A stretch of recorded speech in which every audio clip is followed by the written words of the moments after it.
Se quiser apoiar nosso canal e colaborar para a produção constante de conteúdo, é fácil. Basta clicar no link da lojinha, na descrição sempre que precisar comprar algum produto. Com esse gesto simples, você estará nos oferecendo um suporte valioso. Quanto maior é o medo, maior é a resistência a ele. E isso dá origem a uma série de atividades neuróticas. A temor e a mente, ou o eu, diz: não deve haver temor. E, em consequência, há dualidade. Está o eu, que é diferente do temor, que escapa do temor e resiste, que cultiva a energia, que teoriza ou vai ao analista. E está o não eu. O não eu é temor. E o eu está separado desse temor. Desse modo, há conflito imediato entre o medo e o eu, que está sobrepondo-se ao medo. Existem o observador e o observado. O observado é o medo, e o observador é o eu, que deseja desfazer-se desse medo. Há, pois, uma oposição, uma contradição, uma separação, e, portanto, há conflito entre o medo e o eu, que deseja desfazer-se desse medo. Estamos nos comunicando? O problema consiste, pois, nesse conflito entre o não-eu do medo e o eu que pensa que é diferente do medo e resiste ou trata de vencê-lo, de escapar dele, reprimi-lo ou controlá-lo. Essa divisão dá lugar invariavelmente ao conflito, tal como acontece entre duas nações com seus exércitos, suas armadas e seus governos soberanos separados. De modo que existe o observador e o observado. O observador que diz: devo me desfazer dessa coisa terrível, devo terminar com ela. O observador está sempre lutando e se acha em um estado de conflito. Isso se converteu em nosso hábito, nossa tradição, nosso condicionamento.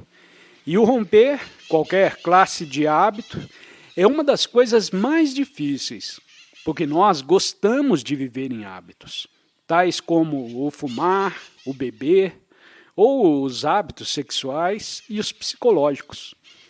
Igual ocorre com as nações, os governos soberanos que falam de meu país e seu país, meu Deus e seu Deus, minha crença e sua crença. Por tradição, combatemos e resistimos o temor. E assim incrementamos o conflito e avivamos ainda mais o medo. Se isso estiver claro, podemos então dar o seguinte passo que é: existe alguma diferença real entre o observador e o observado, nesse caso específico? O observador pensa que é diferente do observado, o que é o medo. Há alguma diferença entre ele e a coisa que observa? Ou são ambos o mesmo? É óbvio que ambos são a mesma coisa. O observador é o observado. E se surgir algo totalmente novo, então não há observador absolutamente. Mas dado que o observador reconhece sua reação como medo, ao qual conheceu previamente, essa divisão existe. E conforme aprofundamos mais e mais no assunto, como espero que estejam fazendo agora, descobrimos por nós mesmos que o observador e o observado são essencialmente o mesmo. Portanto, se forem o mesmo, que dá por completo eliminada a contradição, o eu e o não eu, e com eles também se elimina totalmente toda classe de esforço. Mas isso não significa que alguém aceita o medo ou se identifica com ele. Existem o medo à coisa observada e o observador, que é parte desse medo. O que vamos fazer, então? Estão vocês trabalhando tão duro como o que vos fala? Se meramente escutarem as palavras, então temo que não resolverão a fundo essa questão do medo. Existe só o medo e não o observador que o observa, porque o observador é o medo. Aqui ocorrem várias coisas. Primeiro, o que é o medo e como surge? Não estamos falando dos resultados do medo, ou da causa do medo, ou de como o medo obscurece nossa vida com sua desdita e fealdade. Estamos indagando o que é o medo e como surge. Devemos analisar o medo continuamente para descobrir seus intermináveis causas, porque quando vocês começarem a analisar, o analisador tem que estar extraordinariamente livre de todo prejuízo e condicionamento. Tem que olhar, que observar. De outra maneira, se existir alguma classe de tergiversação em seu julgamento, essa tergiversação aumenta segundo ele continua analisando. Portanto, o analisar para pôr fim ao medo não termina com ele. Espero que haja alguns analistas aqui, porque ao descobrir a causa do medo e atuar sobre tal descobrimento, a causa se volta ao efeito, e o efeito se volta à causa. Começa-se com o efeito e se atua sobre esse efeito para encontrar a causa. Então, o descobrir a causa e atuar de acordo com ela passa a ser a seguinte etapa. Ambos, causa e efeito, convertem-se assim em uma cadeia interminável. Se descartarmos a compreensão da causa do temor e a análise do temor, então, o que terá que fazer? Vocês sabem, isso não é um entretenimento, mas há grande júbilo em descobrir e em compreender tudo isso. O que faz que surja o medo? O tempo e o pensamento criam o medo. O tempo, como ontem, hoje e amanhã. Existe o medo de que algo poderá ocorrer amanhã, a perda do emprego, a morte, o fato de que a esposa ou o marido possam me deixar e de que a enfermidade e a dor que experimentei faz alguns dias se repitam. Aí é onde o tempo intervém. O tempo que envolve o que o vizinho possa dizer de mim amanhã, ou o tempo que até agora há encoberto algo que fiz muitos anos atrás. O tempo como medo de que não se realizem alguns desejos profundos e secretos. De maneira que o tempo forma parte do temor. O temor à morte, que chega ao final da vida, ou que pode estar esperando a volta de uma esquina. E por isso tenho medo. Assim, o tempo envolve ao medo e ao pensamento. Não existe o tempo se não existir o pensamento. O pensar no que ocorreu ontem e o temer que volte a repetir-se amanhã é o que produz tanto o tempo como o medo. Por favor, observem isso. Vocês olhem em vocês mesmos. Não aceitem nem rechacem nada, a não ser escutem. Descubram-se por si mesmos a verdade disso. Não se detenham meramente nas palavras para dizer se estiverem ou não de acordo. Sigam adiante. Para encontrar a verdade se requer sensibilidade, paixão por descobrir e uma grande energia. Então, descobrirão que o pensamento engendra o medo. O pensar no passado ou no futuro, sendo o futuro o seguinte minuto, ou o seguinte dia, ou 10 anos depois. O pensar a respeito disso faz disso um acontecimento. E o pensar em um acontecimento que foi prazeroso ontem, mantém e dá continuidade a esse prazer. Não importa que esse prazer seja sexual, sensorial, intelectual ou psicológico. O pensar a respeito disso e construir uma imagem, como fazemos a maioria de nós, confere a esse acontecimento passado uma continuidade através do pensar, e isso engendra mais prazer. O pensamento engendra medo e também prazer. Ambos criam o tempo. De maneira que o pensamento engendra essa moeda de duas caras, do prazer e da dor, que é o medo. O que terá que fazer então? Rendemos culto ao pensamento, o qual se tornou tão extraordinariamente importante que pensamos que quanto mais engenhoso é, melhor é. No mundo dos negócios, no mundo religioso ou no mundo da família, o intelectual sente prazer com o uso do pensamento, essa moeda de duas caras, essa grinalda de palavras. Como honramos as pessoas que são intelectual e verbalmente hábeis em seu modo de pensar, mas o pensamento é responsável pelo temor e do que chamamos prazer. Não dizemos que não devêssemos ter prazer. Não somos puritanos. Tratamos de compreendê-lo e, na mesma compreensão de todo esse processo, o medo cessa. Então verão que o prazer é algo completamente diferente. O pensamento é, portanto, responsável por essa agonia. Um lado é agonia e o outro lado é prazer e sua continuidade. A urgência de prazer e sua perseguição em todas as formas, incluindo a religiosa. O que devemos fazer, então? O pensamento pode terminar?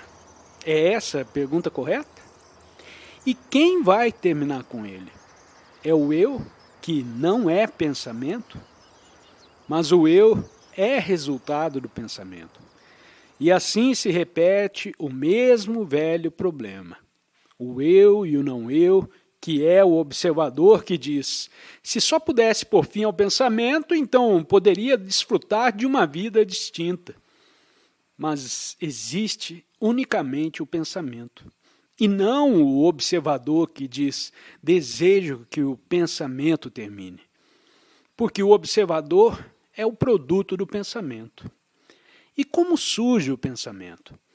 Podemos ver muito facilmente que é a resposta da memória, da experiência e o conhecimento todo, o qual é o cérebro, depósito da memória. Quando lhe perguntamos algo, responde com uma reação que é memória e reconhecimento. O cérebro é o resultado de milênios de evolução e condicionamento. O pensamento é sempre velho, nunca é livre. É a resposta de todo condicionamento. O que temos que fazer?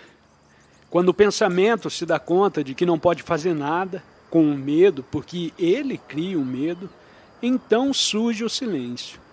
Então há uma negação completa de qualquer movimento que engendre temor.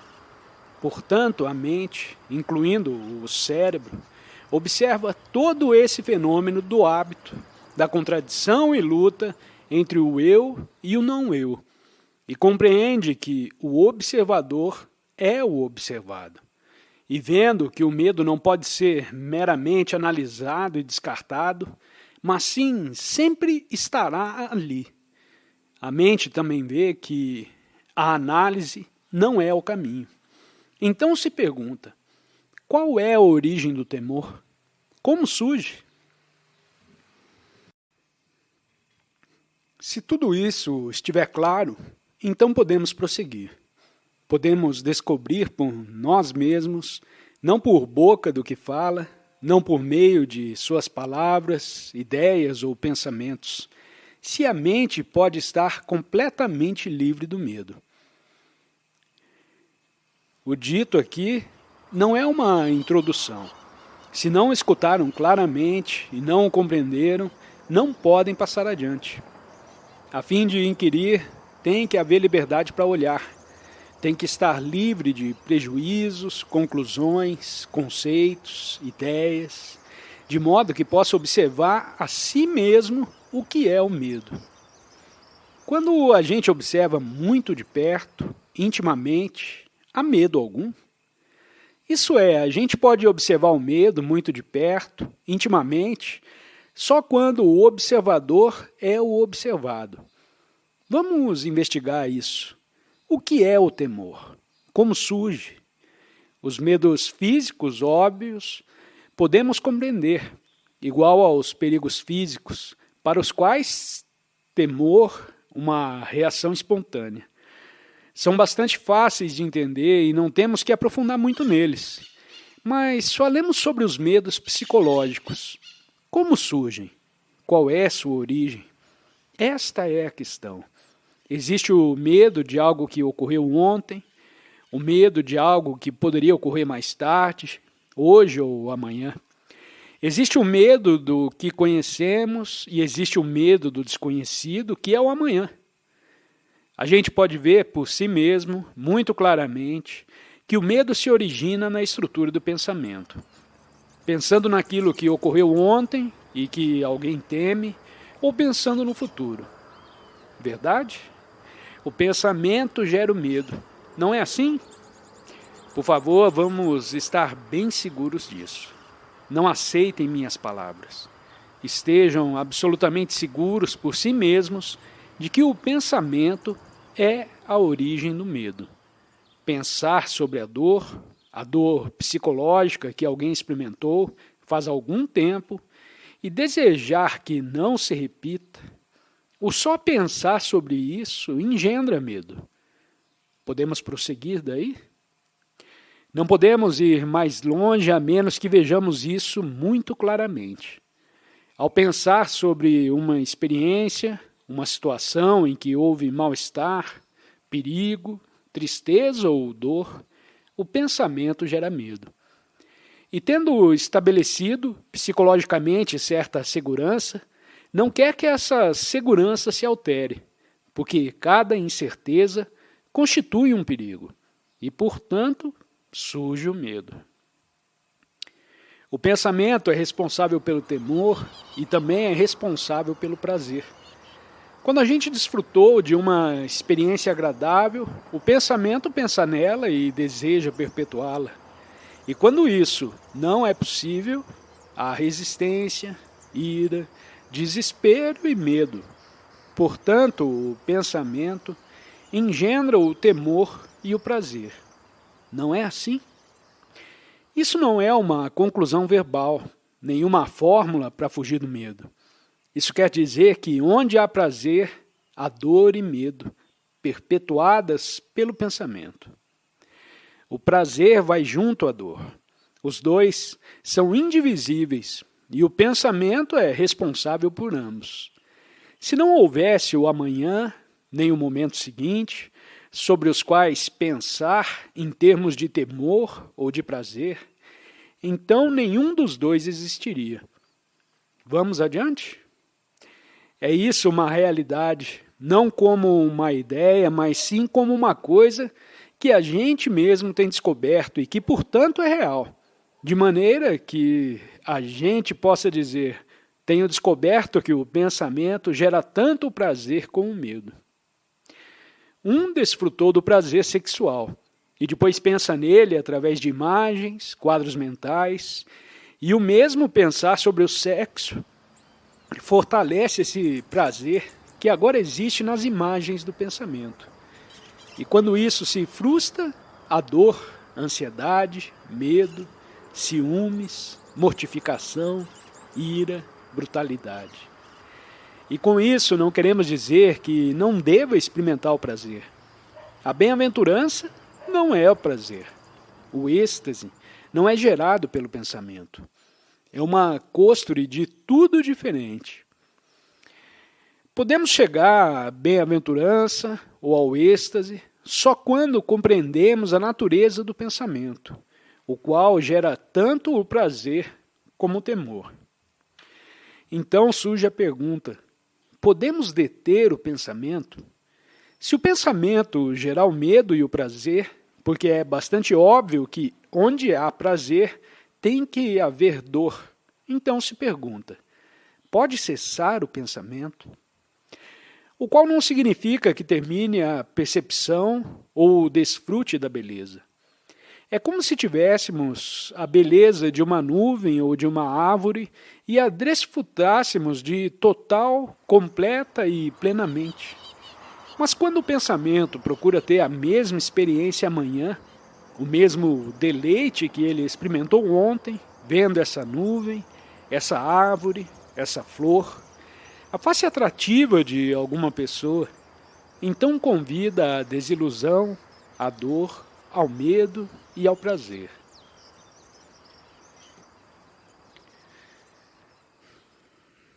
Dissemos que é engendrado pelo tempo e o pensamento.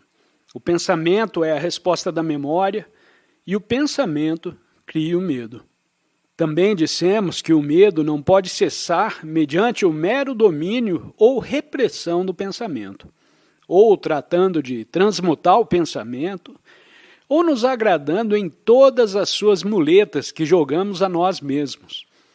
Ao dar-se conta de todo esse padrão, sem eleição alguma objetivamente, e ao ver tudo isto por si mesmo, o próprio pensamento diz: estarei quieto, verificando sem repressão alguma, estarei silencioso. Assim o medo chega a seu fim, o qual significa o afastamento do sofrimento e a compreensão de nós mesmos, o conhecimento de si mesmo. Sem esse conhecimento, não há fim para a dor e o medo. Só uma mente que está livre de medo pode enfrentar-se à realidade. Possivelmente agora vocês tenham interesse em fazer perguntas. Devemos fazer perguntas. É necessário perguntar, revelar-se frente a si mesmo aqui e também o é quando está só em sua habitação ou no jardim, ou sentado tranquilamente em um ônibus, ou caminhando. Temos que perguntar para descobrir, mas tem que formular a pergunta correta. E na mesma formulação da pergunta correta está a resposta correta.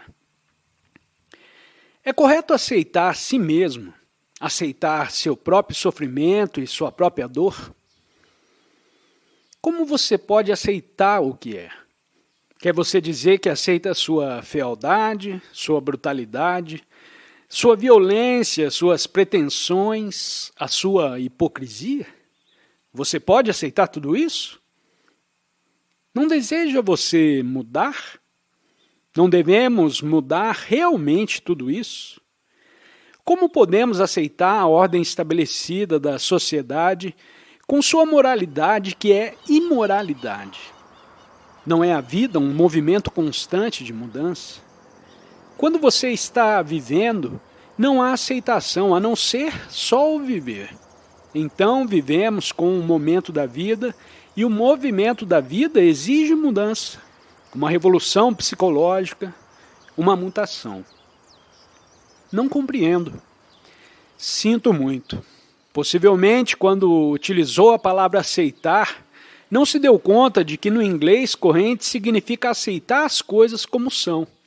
Possivelmente, poderia expressá-lo em holandês. Aceitar as coisas como vêm. Devo aceitar as coisas como vêm. Digamos, quando a esposa me abandona? Aceitarei as coisas como vêm quando perco dinheiro, quando perco meu trabalho, quando sou desprezado ou insultado. Aceitarei a guerra para tomar as coisas como vêm, realmente, não em teoria. Temos que estar livre do meu e do eu. E de tudo isso estivemos falando durante toda a manhã de hoje. De esvaziar a mente do eu e do você, do nós e do deles. Então, pode você viver de instante em instante, interminavelmente, sem luta e sem conflito. Mas isso é verdadeira meditação. Ação verdadeira e não conflito, brutalidade e violência. Temos que pensar, é inevitável. Sim, compreendo, Senhor. Sugere você que não deveríamos pensar absolutamente? Para realizar um trabalho, terá que pensar. Para ir à sua casa, tem você que pensar. E existe a comunicação verbal, que é o resultado do pensamento. Que lugar ocupa, pois, o pensamento na vida? O pensamento tem que funcionar quando fazemos algo. Escute isso, por favor. Para levar a cabo um trabalho técnico, para funcionar como faz o computador, mesmo que não tão eficientemente, o pensamento é necessário. É para pensar claramente, objetivamente, sem emoções, sem prejuízo e sem opinião.